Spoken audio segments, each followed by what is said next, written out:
year it just gets bigger. Every year it gets better.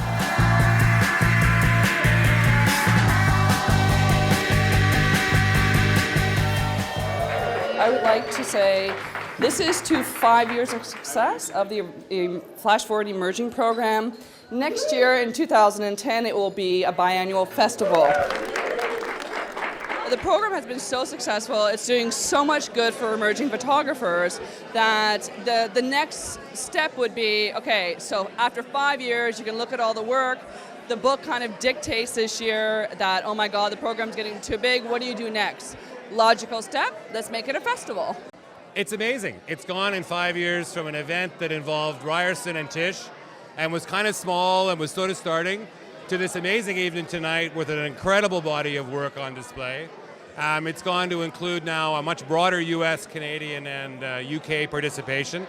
It's a pretty extraordinary progress in what is only 5 years. It's amazing.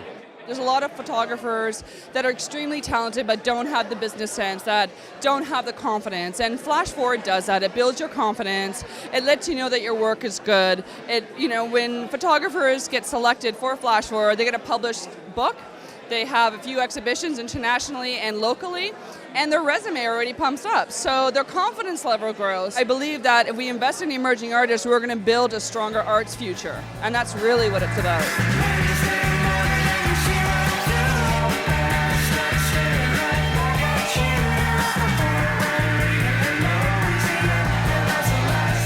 Good opportunity to get sort of people in the industry looking at your work, and it's an honor to sort of have people accept it. I guess it's kind of cool. I don't know why mirrors. It's just sort of the duplicity of it or the multiplicity of it was kind of interesting, and there's something kind of cool about playing dress up in a room of mirrors. Honestly, I just think it's kind of interesting to look at. I'm drawn to these things, and I sort of pick them up and run with them and see how far they go and how they continue to feed me.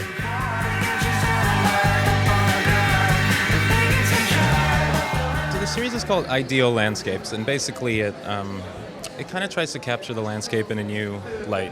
And what I was trying to do was create new scenes out of something that was very normal and kind of common, and create something supernatural and a different kind of feeling. Usually it's just about scouting interesting locations and then going back home and trying to find out how to best light a situation or light a scene that'll just remove it from its natural context.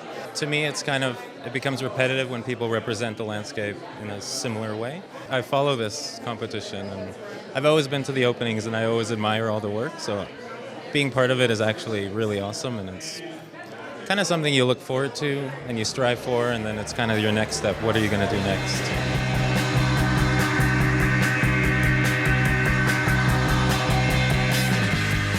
With this series, no, I don't expect a smile on your face. I expect more of like a feeling of emptiness, I guess. I mean, it's self-portraiture, but I don't really consider it that. I'm sort of reenacting different characters. And I'm interested in the technological age and sort of how that affects human interaction. So it's more of like missed connections than interaction. The benefit is I have a ton of control, which is, I guess I'm a control freak. I guess with my work, a lot of people have trouble considering it photography. And I was really happy about this exhibition because it is a photography exhibition. And it's nice to see that it does still fit in that realm. And I sort of hope that people will think about, how they interact with people and maybe spend a little less time on their Blackberries or, when they're commuting and see what's around them.